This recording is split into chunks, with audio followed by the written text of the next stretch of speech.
Ah, les événements se bousculent en cette fin de mois d'août. Le trio Emmanuel, Jean-Michel et Brigitte fait face à des vents contraires. Ils vont devoir probablement faire face à des grands vents. Ça souffle. Alors ils sont à l'origine de ce déclenchement climatique. Bon, pourquoi? On va situer les choses pour que vous compreniez bien. Parce qu'on est face à un déferlement, une avalanche d'informations partout. Bon, c'est un peu la cacophonie. Bon. Alors, sur le plan politique, vous êtes au courant. Donc, arriver à une extrémité telle qu'il n'a pas pu faire autrement que d'engager sa confiance, Bayrou, qui est le porte-flingue, le porte-voix de Macron, a décidé effectivement de demander la confiance aux députés. Mais tout un trac, ça ne se passe pas exactement comme prévu. Il est peut-être un peu rêveur, un peu naïf, le Bayrou.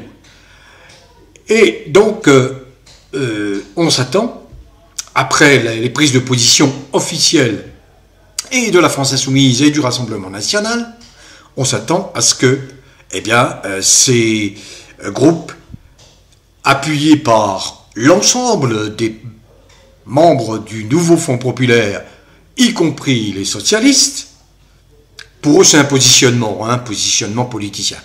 Donc on s'attend à ce qu'il y ait en fait 330 députés qui votent contre la confiance à Bayrou. Ils ne seront que 210 potentiellement en face pour éventuellement voter la confiance. Alors attention, parce que c'est un vote majoritaire. C'est-à-dire qu'on ne s'occupe pas de savoir si les 577 ou 574 députés seront présents dans l'hémicycle.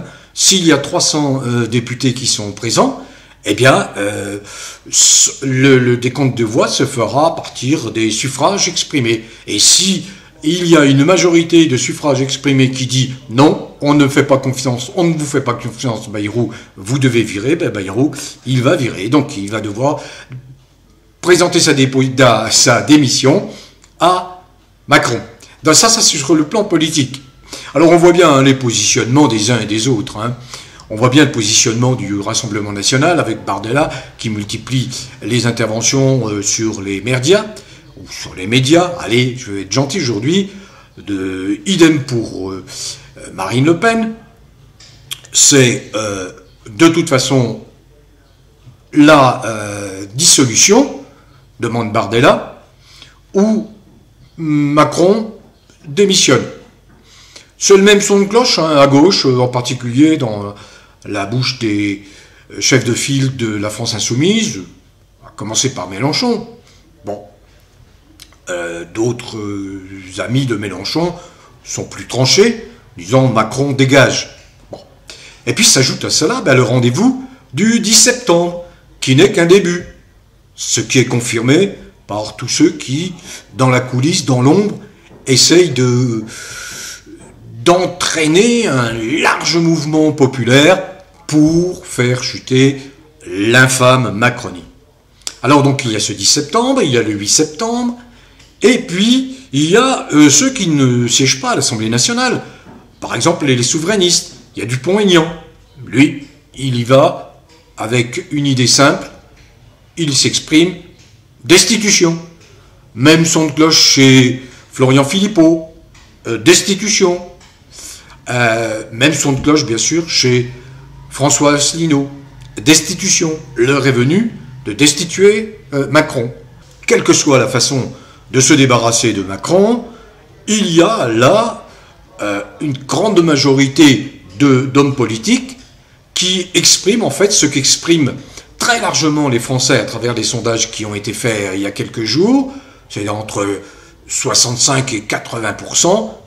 Les Français veulent de nouvelles élections. Les Français, dans leur grande majorité, 65%, veulent que Macron se casse.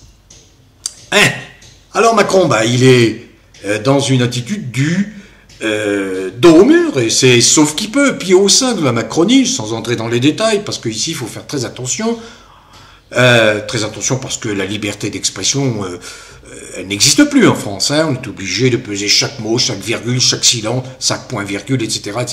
Lorsqu'on s'exprime, lorsque je m'exprime devant vous, j'ai toujours cette épée de Damoclès de la censure.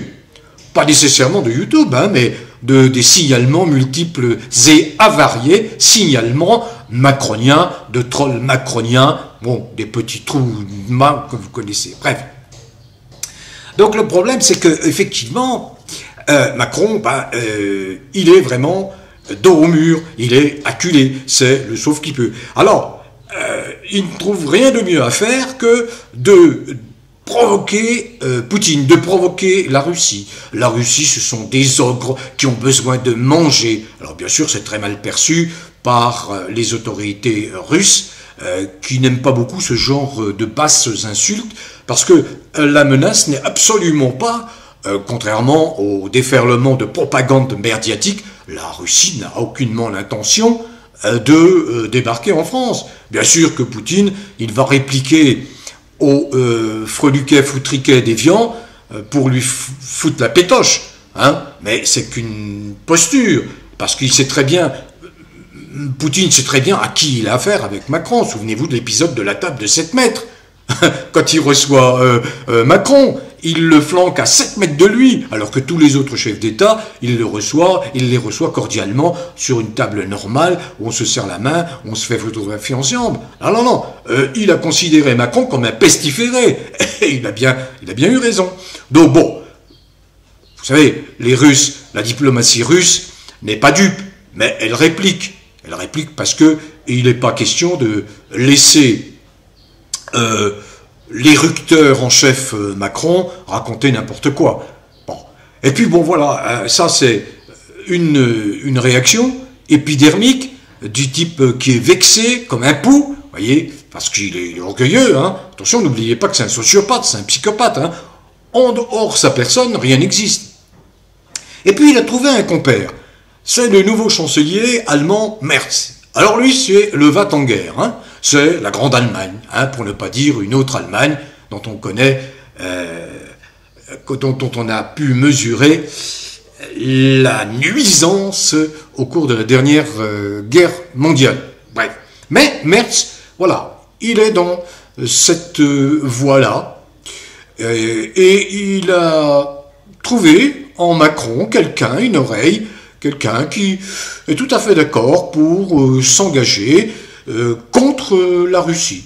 Et pas eux, hein, parce que Matteo Salvini, hein, qui est vice-président du Conseil des ministres en Italie, n'a pas envoyé dire à Macron ce qu'il fallait lui dire, ce que nous disons depuis longtemps, hein. Macron, tu veux aller faire la guerre? Allez, chausse tes Rangers, mets le treillis, prends le fusil, va te faire casser la gueule, Macron. Ah, tout de suite, Macron, piqué au vif, vexé. Ah, il convoque l'ambassadeur d'Italie en France. Remontrance. Non mais, qu'est-ce qu'il a dit, le Salvini? C'est quand même pas à moi à aller faire la guerre. Moi, je suis le chef des armées. C'est pas à moi. Bah oui. Le foutriquet, vous savez, c'est un petit-fils du bourgeois qui s'est fait exempter du service militaire, hein, réformé du service militaire. Il était encore en cours, hein, le service militaire, parce que, de mémoire, je crois que c'est Chirac, hein, qui l'a suspendu, parce que ça n'est que suspendu, la conscription, hein, obligatoire. Bon. Mais lui, il a évité, hein, comme beaucoup de petits-fils de bourgeois à l'époque, hein. On savait que, bon, Chirac avait ça en l'idée de supprimer, de suspendre le service militaire. Donc lui y a échappé. Donc il ne sait pas ce que c'est. Comme le dit le général Coustou et d'autres généraux à qui on ne la fait pas. Hein. Il dit non mais attendez, ce type-là, il veut faire la guerre tous les matins. On a une armée qui n'est absolument pas en mesure, n'a pas du tout les moyens de se battre. C'est une réalité. Tant sur le plan, tant à cause des matériels que même sur le terrain. Bref. Mais Merz et Macron se sont entendus. Vous voyez, grandes accolades, embrassades au fort de Brégançon, entre Merz et Macron. Oui, on va y aller, on va casser la gueule au Poutine. Bon, voilà. Alors ça, c'est sur le plan politique. Macron fait dans son froc, passez-moi l'expression, mais il n'y a rien d'autre. Il fait dans son froc. Pourquoi? Parce que, objectivement, eh bien, la France, je parle pas des marginaux, macroniens et ses alliés, quasiment toute la France est contre le Macron. Si vous voulez, ça va, une grande majorité de Français a compris. Bon, c'est pas faute d'avoir appuyé sur l'information, rabâché les mêmes contre-informations pour contrecarrer la lamentable propagande des médias, y compris surtout ceux que l'on paye, ceux du service public. Donc cela, grand ménage aussi. Alors quant au parti Les Républicains, je pense que si j'étais à leur place, je serais particulièrement mal à l'aise, honteux. Oui, soutenir un Macron, dans ces circonstances, c'est manquer de personnalité politique. Et puis, autre aspect, quand on sait que Olivier Marleix était un farouche opposant de Macron,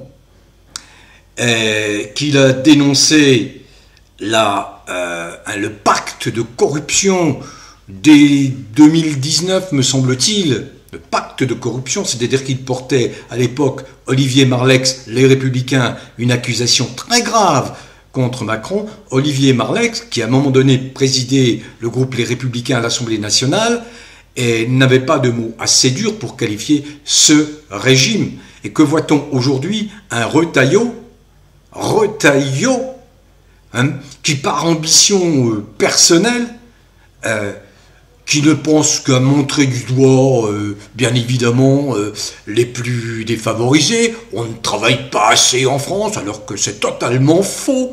On travaille plus qu'en Allemagne, on travaille pratiquement plus que dans tous les pays. Donc, vous voyez, c'est honteux. J'aurais très mauvaise conscience si j'étais parmi ces députés Les Républicains, et j'en connais personnellement. J'aurais même mauvaise conscience de m'associer au positionnement d'un Retailleau. Mais doigt sur la couture du pantalon, c'est ce que j'expliquais dans une de mes vidéos. Le dogme, même si on fait une connerie, même si on vous fait, on va vous balancer au bord d'un précipice, ils avancent. Mais c'est une honte, parce que, en mémoire d'Olivier Marleix, qui était un véritable homme politique, qui était digne, et qui savait montrer la vraie cible, ces républicains sont particulièrement, de mon point de vue, c'est complètement honteux de soutenir Macron en cette circonstance, alors que Macron, il est fichu, il est perdu. Mais j'espère bien que vos électeurs s'en souviendront.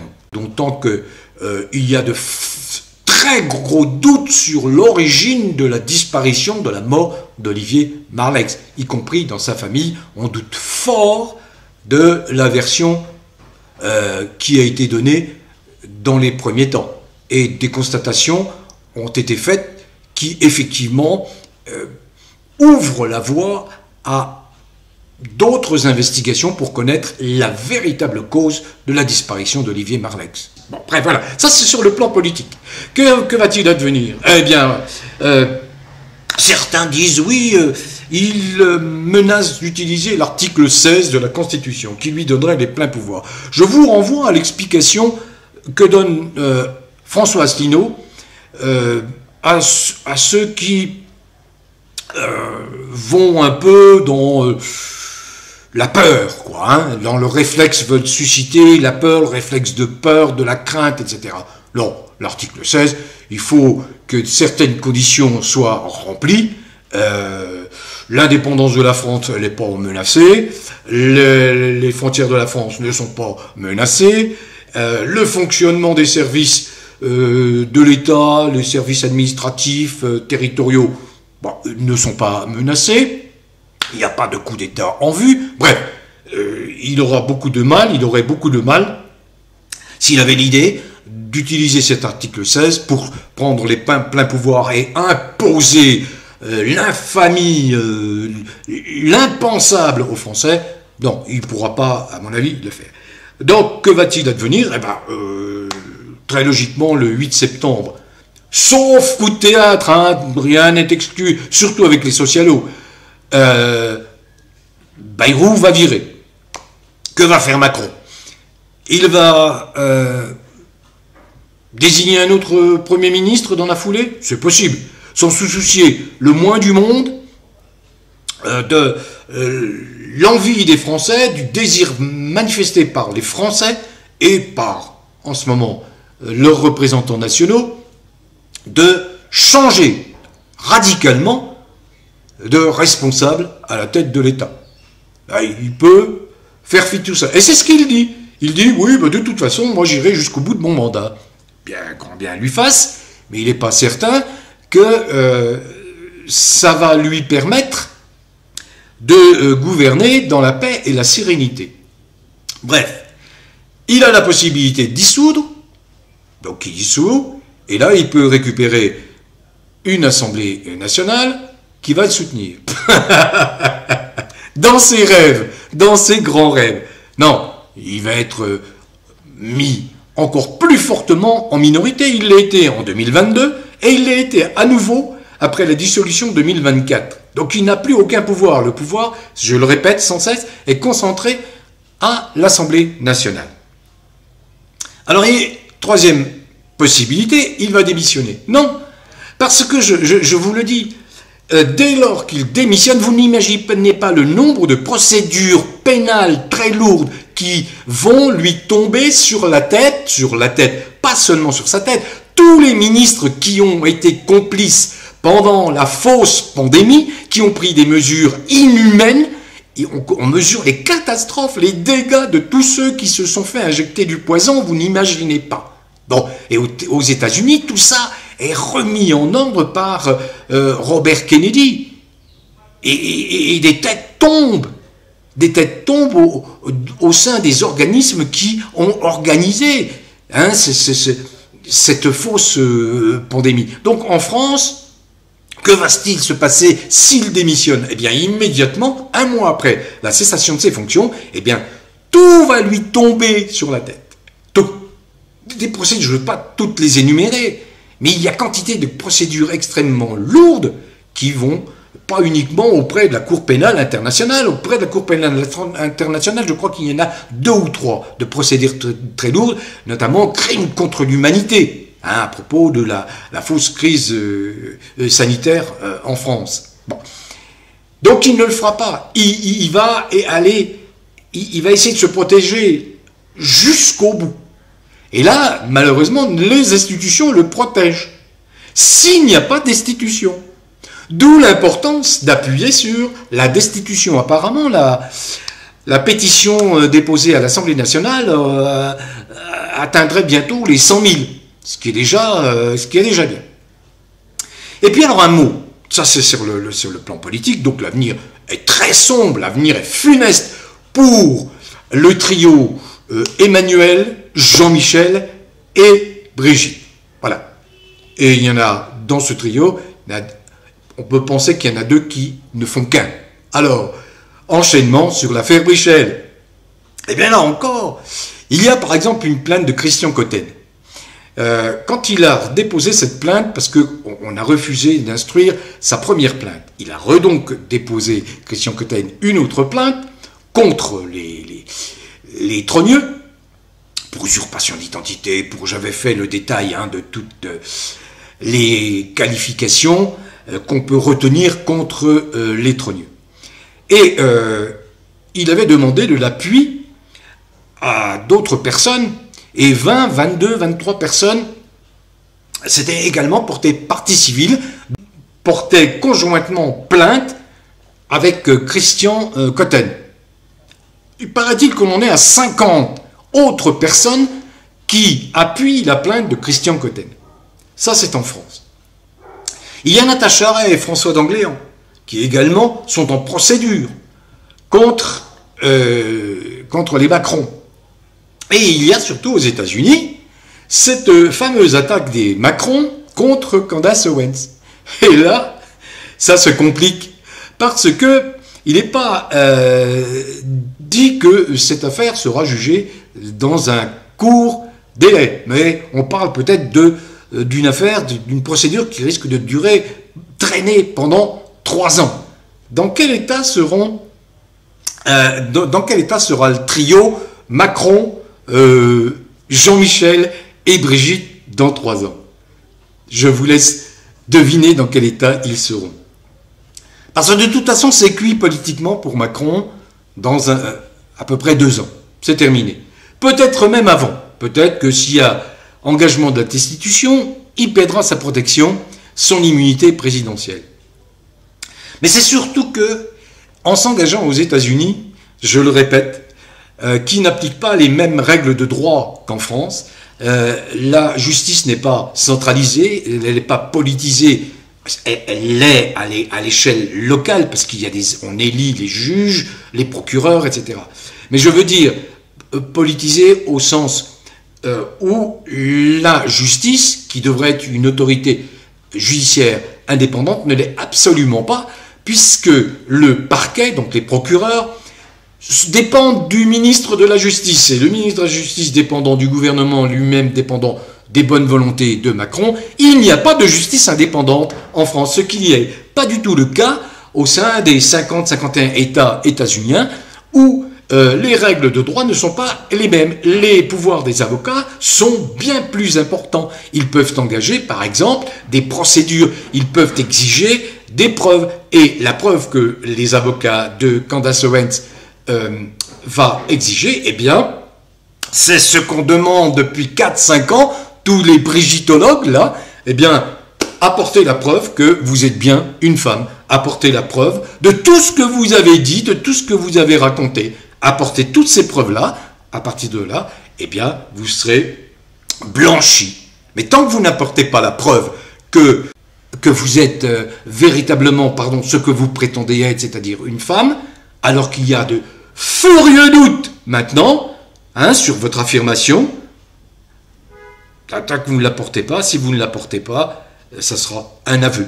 L'aveu que, effectivement, vous n'êtes pas une femme, Madame Brigitte Macron, mais que vous êtes Jean-Michel Trogneux, l'introuvable, l'invisible, l'arlésienne qu'on cherche partout et qu'on ne trouve nulle part. Allez, bon vent à tous, prenez soin de vous et portez-vous bien.